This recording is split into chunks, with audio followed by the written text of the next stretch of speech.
आपण बघतोय भाजपचे नेते नारायण राणे भाजपचे खासदार आहेत राज्यसभेचे आणि त्यांनी पत्रकार परिषदेचं आयोजन केलेलं आहे भाजपच्या कार्यालयामध्ये। थोड्याच वेळामध्ये त्यांच्या पत्रकार परिषदेला पण सुरुवात होणार आहे। नारायण राणे नेमकं काय बोलतात याकडेच आता सगळ्यांचं लक्ष लागलेलं आहे, कारण आपण बघितलं तर राज्यामध्ये घडामोडी घडताना दिसत आहेत। संजय राऊत यांच्या मुलाखतीमधले अनेक मुद्दे असतील किंवा नारायण राणेंनी ज्या वेळेला पत्रकार परिषद घेतलेली आहे त्यावेळेला महाविकास आघाडीवर त्यांनी सडकून टीका केली आहे। खास करून मुख्यमंत्री उद्धव ठाकरे यांचा सुद्धा त्यांनी अनेक वेळेला समाचार घेतलेला आहे। नारायण राणे यांचे चिरंजीव आमदार नितेश राणे आणि माजी खासदार निलेश राणे यांनी सुद्धा ट्विटरच्या माध्यमातून संजय राऊत यांच्यावर जोरदार टीका केल्याचं पाहायला मिळते आणि ते वेळोवेळी टीका या सरकारवर करत असतात। त्यामुळे आज या पत्रकार परिषदेमध्ये नारायण राणे काय बोलणार, त्यांच्यासोबतच भाजपचे राष्ट्रीय प्रवक्ते माधव भांडारी आहेत आणि मुंबई अध्यक्ष माजी मुंबई अध्यक्ष आणि आत्ताचे आमदार असलेले आशिष शेलार हे सुद्धा उपस्थित आहेत। किरीट सोमय्या आहेत आणि इतर सुद्धा मुंबईतले नेते उपस्थित आहेत।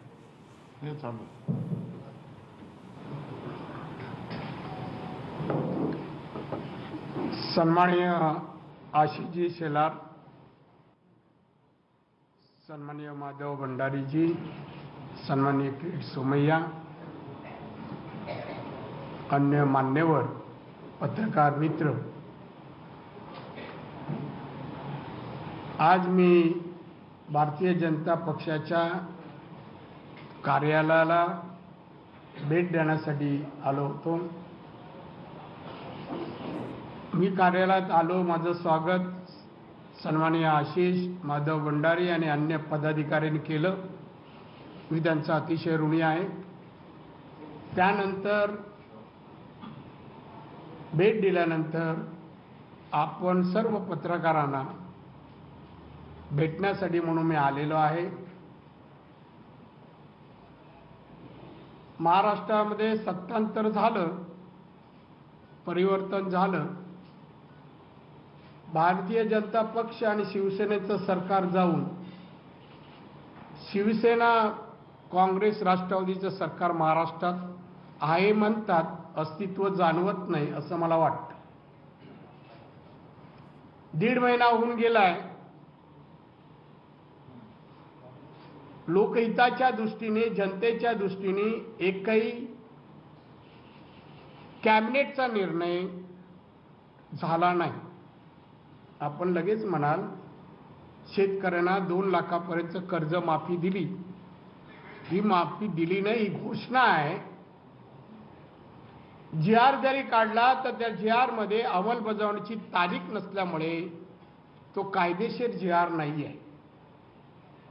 जेव्हा जी-आर काढला जातो त्यावेळेला कर्जमाफीची तारीख द्यावी लागते, राज्यावर पडणारा एकूण खर्च किती हेच त्याच्यात नमूद करावं लागतं, पण असा कोणताही उल्लेख नाही। लाभार्थींची संख्या द्यावी लागते, तेही नाही आहे। राज्यामध्ये अनेक प्रश्न जे आहेत त्या प्रश्नाबद्दल हे सरकार कोणती चर्चा करत नाहीये। कालच कॅबिनेट झाली, लोकहिताचा एकही निर्णय न होता फक्त घोषणा होत आहेत।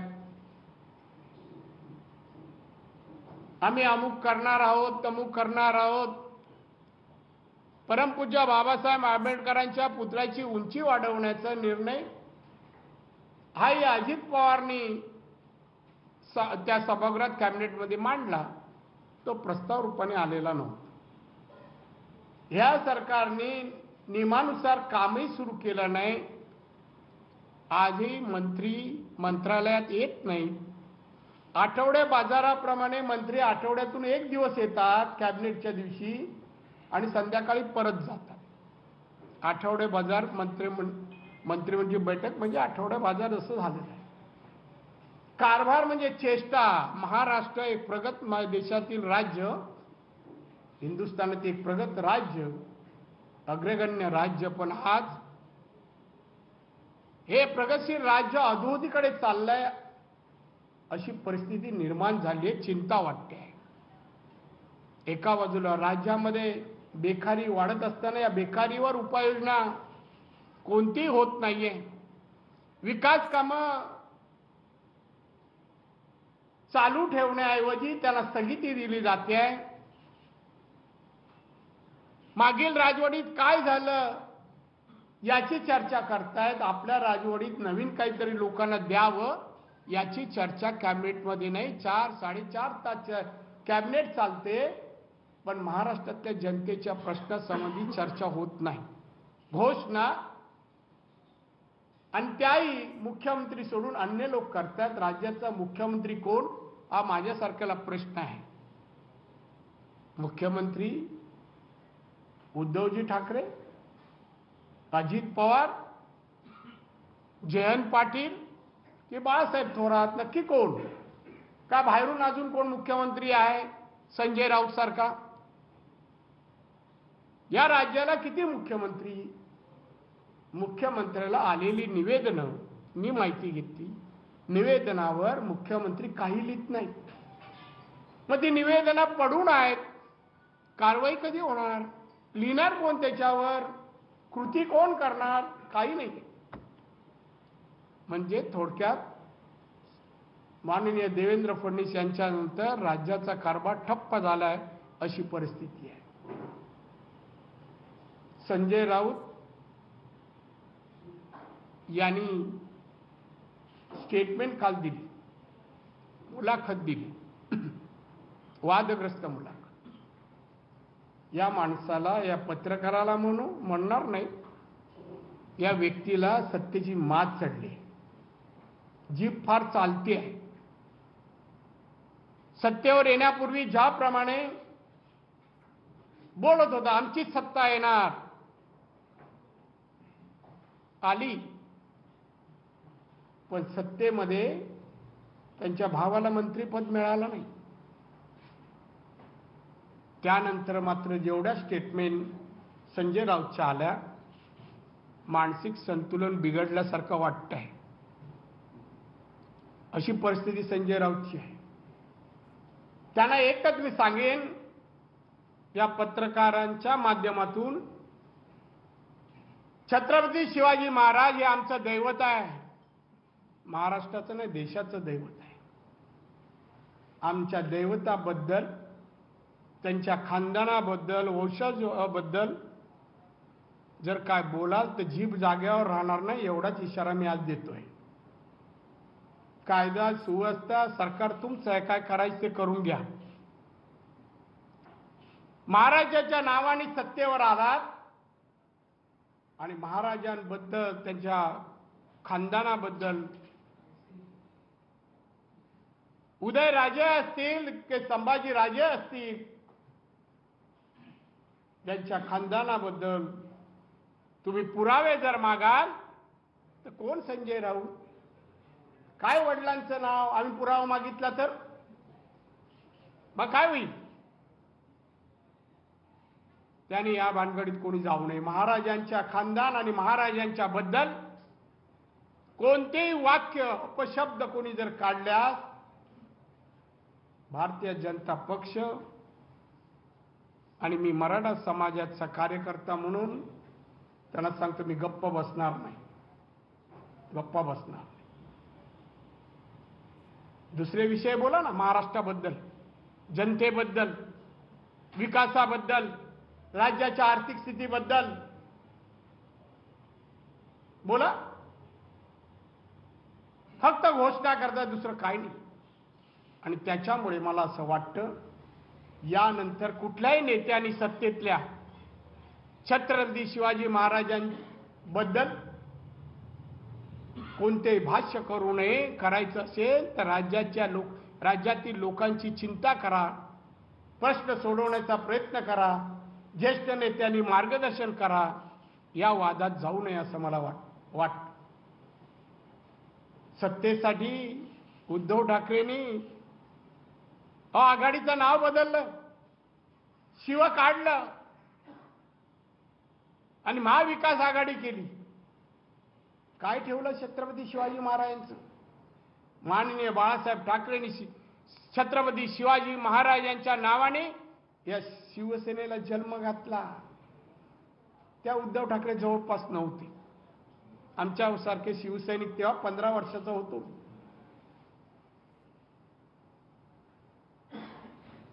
आणि माननीय शिवसेना प्रमुखांनी छत्रपती शिवाजी महाराजांच्या नावाने छत्रपती शिवाजी महाराजांच्या धैर्य, धोरण, त्यांचा इतिहास समोर ठेवून ही शिवसेना चालवली. पण आज हिंदुत्व सोडून सर्व धर्म समभाव, धर्मनिरपेक्ष काँग्रेस आणि राष्ट्रवादीवर फक्त मुख्यमंत्री पदाच्या स्वार्थासाठी तडजोड केली. यांना हिंदुत्व आणि छत्रपती शिवाजी महाराज यांचं नाव घ्यायला नैतिक अधिकार नाही, असं माझं स्पष्ट मत आहे. कोणतेही नैतिक अधिकार नाही. आणि म्हणून संजय राऊत यांच्या वक्तव्याचा मी निषेध करतो. परत त्यांनी असं काय बोलण्याचं धाडस करू नये. माननीय कैलासवासी इंदिरा गांधीबद्दलही ते बोलले आणि मग मागे घेतलं. मागे घेऊन जे बोलले ते काही लोक विसरणार नाहीत. ऐकलं ते लोक विसरणार नाहीत. ते रेकॉर्डवर आलं. काय म्हणत आहे संजय राऊत यांच्या इंदिरा गांधींबद्दल? आदर काय द्वेष? करीमलालाला भेटल्या असं वाक्य त्यांनी सांगितलं आणि काँग्रेसवाले गप्प आहे. नाही म्हणे मागे घेतलं. झालं का? अरे करीमलाला कोण होता? पॉलिटिकल लीडर नव्हता, डॉक्टर नव्हता, इंजिनियर नव्हता, धर्मशाळा नव्हत्या, क्रिमिनल होता, भाई होता मोठा, स्मगलिंग करायचा. त्याला भेटायला गेले. वाक्य बोलल्यानंतर मला वाटतं या देशात या काँग्रेसच्या प्रमुखांनी त्वरित निर्णय घ्यायला पाहिजे होता. सत्ता, सत्तेतून पैसा याच्या पुढे इंदिरा गांधी काहीच नाही ठरल्या. काहीच नाही. इतिहास जमा झाल्या. असाच इतिहास या संजय राऊत तोंडातून बोलताना सगळे गप्प झाले. सगळ्यांनी कोण ट्विट केलं, कोणी प्रतिक्रिया देत आहे, बस एवढंच. असा व्यक्ती जो आता बोलतोय काही अस्तित्व नसताना. मी म्हणतो संजय राऊत तसं बोललं तर शिवसेनेचा नेता आहे, सामनाचा संपादक आहे. सामनाचे संपादक उद्धव ठाकरे पण आहेत. नेता असल्यामुळे जो संजय बोलेल ते नैतिकता उद्धव ठाकरेंकडे जाते. मला असं म्हणायचं, हे बोलतोय संजय राऊत, उद्धव ठाकरे तर सांगत नाही ना बोलायला. उद्धव ठाकरेंच्या तोंडातून येणारे शब्द बाहेर पडत नाही म्हणून संजय द्वारा बाहेर फेकले जात आहेत का, असाही संशय येऊ शकतो. मग आज मितीपर्यंत उद्धव ठाकरेंनी प्रतिक्रिया का दिली नाही? संजय राऊतचं चुकतंय म्हणून. शिवाजी महाराजांवर बोलण्याचं धाडस संजय राऊतने का केलं, हा जाब का विचारला गेला नाही उद्धव ठाकरेंनी? याचा अर्थ संजय राऊतच्या मताशी उद्धव ठाकरे सहमत आहेत, असंच होतं. दुर्दैव आहे या महाराष्ट्राचं. छत्रपती शिवाजी महाराज यांच्या नावानेच महाराष्ट्र ओळखला जातो. त्या महाराष्ट्रात त्यांच्या नावाने राज्यकारभार करणाऱ्यांच्या राज्यात महाराजांचा अपमान होतो. ही अतिशय आमच्या दृष्टीने दुर्दैवी बाब आहे. आम्ही सहन करणार नाही, हा इशारा आहे. पुढे काही जे घडेल त्याला जबाबदार सरकार असेल. संजय राऊत मी म्हणणार नाही, सरकार त्यांनी पाहावं, एवढंच सांगतो. आता प्रश्न विचारू शकता. अरे आधी प्रश्न विचारा नाही मग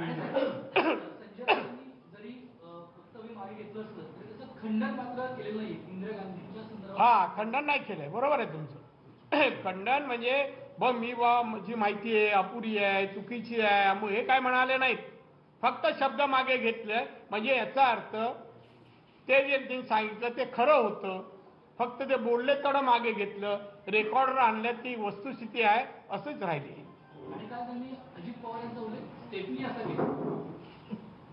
कोणी हा मग तो त्यांना पुरस्कार वाटला. अजित पवारांना पुरस्कार वाटला. तो समजून घेण्यासारखं असतं. आणि तो पुरस्कार मंत्रिपदापेक्षा लहान आहे, मंत्रिपद मोठं आहे. सध्या मंत्री मिळालं सगळंच माप. राऊत म्हणतात की मी दाऊद जागेकडे दम दिला होता. हो आता तुम्ही एक लक्षात ठेवा, एडिटरना अधिकार आहे दाऊदला दम द्यायचा, संपादकाला. काय त्याची मर्यादा, कुठे होता तो, काय होता संजय राऊत. आणि तसं नाही, त्याच्या अगोदर बोलला मी दाऊदशी बोलायचो आणि दमी दिलाय, असं वाक्य आहे त्याचं. मग दाऊदशी बोलायचं याचा अर्थ कुठला, काय बोलायचा, याची चौकशी सरकारच्या विभागाने केली पाहिजे, होम डिपार्टमेंटने करायला पाहिजे. काय बोलायचा, कशा समजे बोलायचा, ह्याचा दम दाऊदनी ऐकून का घेतला, बाकीचे खून जसे केले ह्याचा का केला नाही, हा पेरोलवर होता का त्याच्या, याची सगळी चौकशी व्हायला पाहिजे. मी त्याचा तिथे बाप होतो शिवसेनेचा, हा काय बोलेल, हा लांब काय उभा राहायचा, हा जवळ पण यायचा नाही माझ्या घरी. राउत ने ये भी कहा कि करीमनाला उस दौरान पठान समुदाय था, उसका नेतृत्व करते थे, यही वजह थी कि इंदिरा गांधी या दूसरे प्रधानमंत्रियों से भी मुलाकात करते थे। देखिए अभी उन्हें अपना जो शब्द है वो पीछे ले चुके हैं, और एक हमारे देश के पंतप्रधान इंदिरा गांधी हो चुकी है, देश में दुनिया में उनका नाम है, तो उनके बारे में या उनका नाम करीमनाला के साथ जोड़ना मुझे सही नहीं लगता है, इसलिए ये चर्चा आगे नहीं जाए तो अच्छा है।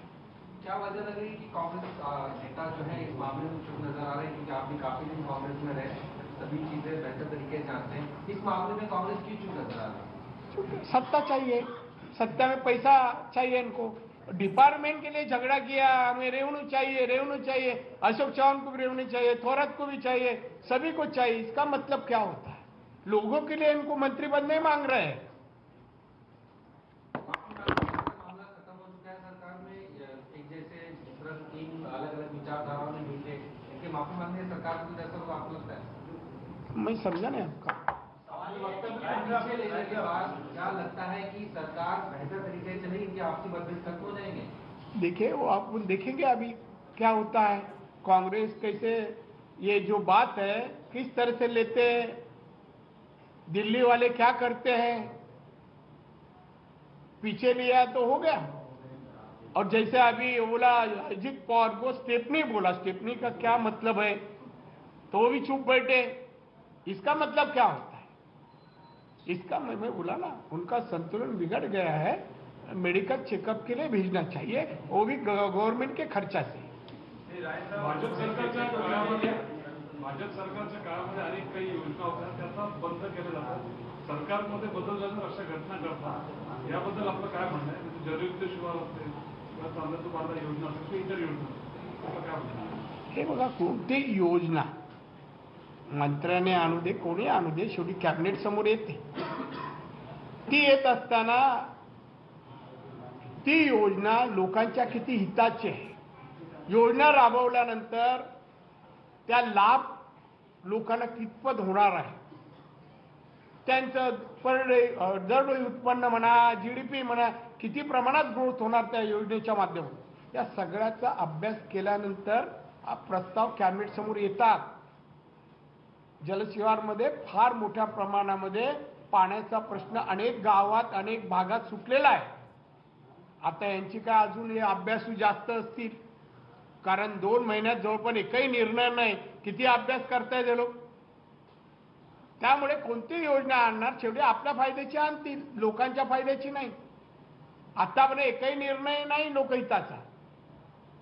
त्यामुळे भारतीय जनता पक्षाच्या राजवटीत जे योजना आणल्या ते लोकांना आवडल्या, कोणीही त्याच्याबद्दल ही योजना अयोग्य आहे, लाभदायक नाही असं म्हणालेलं नाही. राणे साहेब, तुम्ही काल परवाच म्हणाला होता की आताही म्हणाला की सरकार जागेवर नाही आणि शिवसेनेचे 35 आमदार ते नाराज आहे, तर एखादं काय चित्र आहे का याबद्दल आणखी काय म्हणायचं? नाही, नाराज आहेत अंतर्गत याच्यावरून कळतं नाराज आहेत. कारण शिवसेनेच्या उद्धवने आदित्य सोडला तर 2च शिवसैनिकांना मंत्रीपद मिळाले, 2च, बाकी सगळे बाहेरून आल्याना 4.25 मिळाला. जे ओरिजिनल आहेत शिवसेनेतले त्यांना मिळाली नाही. मग 30 वर्ष 40 वर्ष 50 वर्ष शिवसेनेत ज्यांनी एवढं काम केलं, कष्ट केलं, जेलमध्ये गेले, त्या लोकांना काय मिळालं? असे काही आमदार आहेत ते नाराज आहेत. पण ते तुमच्या संपर्कात आहेत नाराज. आता मी शिवसेनेत होतो, संपर्क माझा अजूनही आहे. आप सुनिए ना मेरे को, उनका जो पूरा बंदे तो माझा संबंध आहे आणि या संबंधाचा फायदा कसा उठवावा मला वाटतं माझ्या एवढं कोणाला माहिती असं मला वाटतं. जिल्हा परिषद निवडणुकांमध्ये भाजपचा आता पराभव झाला, खास करून नागपूरमध्ये. तर सत्तातून गेल्यानंतर भाजपची गर्दन किंवा भाजपला फटका बसायला सुरुवात झाली असं म्हणायचं का?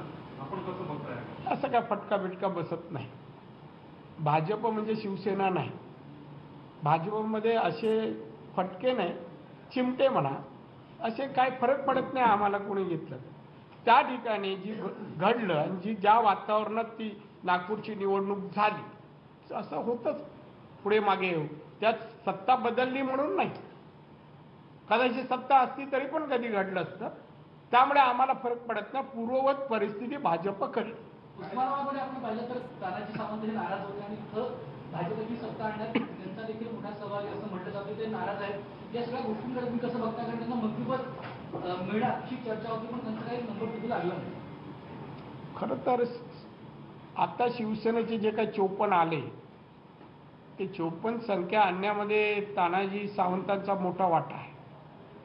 अनेक मोठे उत्सव कार्यक्रम यामध्ये तानाजी सावंतचे मोठे योगदान आहे. मागच्या वेळेला त्याला मंत्री करताना फार मोठी दक्षिणा त्यांनी योग्य भटजींकडे दिलेली आहे आणि एवढंही करून त्यांना यावेळेला मंत्रिपद नाही मिळालं. ते नाराज आहेत आणि त्यांच्या नावात तानाजी असल्यामुळे अन्याय सहन करण्याची त्यांच्या रक्तात नसल्यामुळे त्याची प्रतिक्रिया उमटेल. त्याच्यातले भटजी कोण आहेत? हा त्याच्यातले भटजी मुख्यमंत्री. मॅडम, शरद पवार देखील असं म्हणाले की समर्थ रामदास स्वामी हे छत्रपती शिवाजी महाराजांचे गुरु नव्हते. या वक्तव्याला काय म्हणतात? कशाच्या आधारे बोलले? तुम्ही एवढंच वाक्य का सांगता? त्यांना जाणता राजा कोणीतरी म्हणाले होते, त्याला हे उत्तर देत होते. मग तुम्ही मला सांगा, संभाजी राजे पण बोलले, मी 15 वर्षापासून बोलतोय, रामदास स्वामी नाहीये, त्यात ते बोलले, तर काय त्याच्यात काय मला वाटतं काय असं आक्षेप घेण्यासारखं असं काय मला नाही वाटत. पण मला असं म्हणायचे, मागाशी बोललो, सत्तेतल्या मान्यवर नेत्यांनी जनहिताच्या गोष्टीवर या सरकारला मार्गदर्शन करावं. शिवाजी महाराज आणि राष्ट्रपुरुषांच्या नावाने लोकांना काहीतरी आरोप प्रत्यारोप करून दिशाभूल करू नये आणि मुख्य विकासापासून लांब नेऊ नये.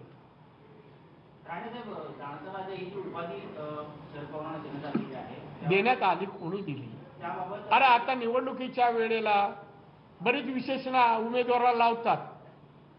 अभ्यासू आहेत, अमुक आहेत, तमुक आहेत, मुत्सद्दी आहेत. आता निवडून आल्यापैकी जे आता सत्तेत आहेत, मंत्री आहेत, किती मुत्सद्दी आहेत, किती हुशार आहेत, 1.5 महिन्यात एकही प्रस्ताव नाही. मग त्या उपाधींचं काय झालं? त्यामुळे उपाधी कोणी कोणाला देऊ शकतो. ते सत्काराला, जन्मदिवशी अशी विशेषणं मराठीचे बरोबर तोंडात येतात. राणेसाहेब, असं दिसतं की आता अजित पवार उपमुख्यमंत्री आहेत, त्यांच्याकडे वित्त आणि नियोजन खातं आहे, पण ते नगरविकास जे शिवसेनेचे खाते त्याचे निर्णय घेत आहेत. सामाजिक न्याय विभाग जो धनंजय मुंडेकडे आहे त्यांचे निर्णय घेतात. मी बोललो ना आता मुख्यमंत्री कोण, हाच माझा प्रश्न आहे. हा प्रश्न आहे.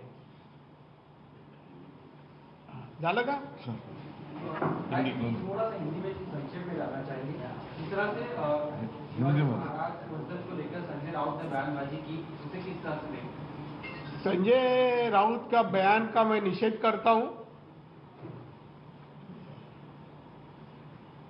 संजय राउत सामना का एडिटर है, संपादक है और शिवसेना का नेता भी है. छत्रपति शिवाजी महाराज के खानदान के बारे में उन्होंने उदय राजे और संभाजी राजे के बारे में जो वक्तव्य किया है उसका मैं पहला तो निषेध करता हूं. उनको क्या अधिकार है? ये विषय निकालने का? कौन है वो? कौन अधिकार दिया उनको ये बोलने का? कोई हक नहीं है उनको ये बात करने की। मैं समझता हूं शिवसेना का नेता, एडिटर, जहां उद्धव ठाकरे भी सामना का एडिटर है, मुख्य संपादक है, शिवसेना का पक्ष प्रमुख उद्धव ठाकरे है, वो होते हुए संजय राउत इस तरह की बातें करते हैं, तो मैं समझता हूं ये जिम्मेदारी उद्धव ठाकरे की है कि उसको चुप करना या उनको बोलना या ऐसी बातें तू नहीं करना चाहिए। वो बोलते नहीं है, प्रतिक्रिया देते नहीं है। इसका मतलब ये होता है कि ये बोलने के लिए उद्धव ठाकरे तो नहीं लगाता है, तो इसके पीछे क्या राजनीति है ये स्पष्ट होना चाहिए। मैं ऐसा कहना चाहता हूं, संजय राउत हमारे छत्रपति शिवाजी महाराज हमारे दैवत है, हमारा महाराष्ट्र उनके नाम से पहचाना जाता है। संजय राउत इसके आगे छत्रपति शिवाजी महाराज के खानदान के उनके बारे में अपमानास्पद कोई भी शब्द वो बोले तो उनकी जबान जगह पे नहीं रहेंगी, ये मैं उनको इशारा देना चाहता हूं। दाऊद को लेकर उन्होंने जो बातें कही, आपने कहा कि जांच होनी चाहिए, सरकार जांच करे, उन्होंने दाऊद को आंदोलन देश के माजी पंतप्रधान इंदिरा गांधी, इनके बारे में संजय राउत ने भी वक्तव्य किया है कि इंदिरा गांधी जी करीम लाला को मिलने जाती थी, और ठिकाना का भी नाम लिया उसने, पाई धुनी ऐसा कुछ बोला हो। किस एविडेंस के आधार पर उन्होंने ये कहा है मुझे मालूम नहीं। कांग्रेस इस आघाड़ी में है और इंदिरा गांधी जैसे हमारे देश की नहीं दुनिया के, हमारे देश की पंतप्रधान जब थी तो उनका दुनिया में नाम था, आज भी है। इंदिरा गांधी कांग्रेस की नेता थी। ऐसे नेता के ऊपर इस तरह का आरोप लगाना और कांग्रेस वाले सब चुप बैठना, ये बात तो बहुत शर्म की है, शर्म की है। उसने वो शब्द पीछे लिया, पीछे लेने से कुछ नहीं होता है। मगर वो बोला नहीं ये गलत है, जो मैं बोला गलत है, उसको कोई एविडेंस नहीं है, जो बोला वो वैसा ही है, मगर शब्द पीछे लिया है। इसका मतलब आज कांग्रेस भी अपने नेता के बारे में उनके दिल में कुछ नहीं है, उससे ज्यादा उनको सत्ता पे प्यार है, और सत्ता पैसे के लिए उनको चाहिए, दूसरा कोई बात नहीं है। सोनिया गांधी चुप है, राहुल गांधी चुप है, सब चुप है, राज्य के सभी मंत्री भी, अध्यक्ष भी सब चुप है। तो मैं समझता इसके बारे में कांग्रेस ने दिल्ली से इस बारे में कहना चाहिए, उनका क्या प्रतिक्रिया है इसके बारे में।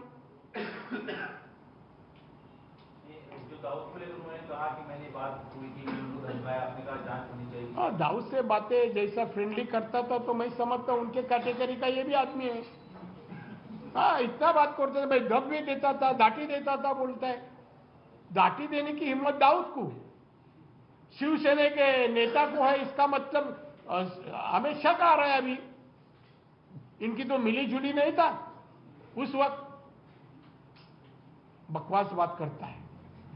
इसकी जांच सरकार ने करना चाहिए, इसकी पहचान क्यों थी, ये क्यों बात करता था, किस बारे में दाऊद को दाटी दिया उन्होंने, और दाऊद ने सुना। मैं समझता हूं इनको डॉक्टर के पास भेजना चाहिए, इनकी चेकअप होने चाहिए, इनका संतुलन बिगड़ गया है। उनको भाई को नए मंत्री बनाया, इसका परिणाम है। थँक्यू व्हेरी मच, थँक्यू, धन्यवाद सगळ्यांना. आजच्या पुरता बस. तर संजय राऊतांच्या वक्तव्याबद्दल भाजप वेगवेगळ्या पद्धतीने निषेध व्यक्त करताना दिसते, पण आज भाजपच्या वतीने नारायण राणे यांनी पत्रकार परिषद घेऊन यावरती प्रतिक्रिया व्यक्त केलेली आहे. यापुढे जर संजय राऊत पुन्हा एकदा महाराजांच्या वंशाचा पुरावा, आपण वंशज आहात याच्याबद्दलचा पुरावा अशा पद्धतीने जर भाषा करणार असाल तर त्यांची जीभ जागेवर राहणार नाही. संजय राऊतांना सत्तेचा माज चढलाय या भाषेत राणेंनी संजय राऊत यांच्यावरती टीका केली. राऊतांचं मानसिक संतुलन बिघडलंय असं देखील म्हणायला राणे विसरलेले नाही आहेत. एकूणच भाजपच्या वतीने आज नारायण राणेंनी संजय राऊत यांच्यावरती जोरदार टीका केली. या महत्त्वाच्या ब्रेकिंग न्यूजचं इथे वेळ झाली का ब्रेकची. ब्रेक घेऊयात. पहा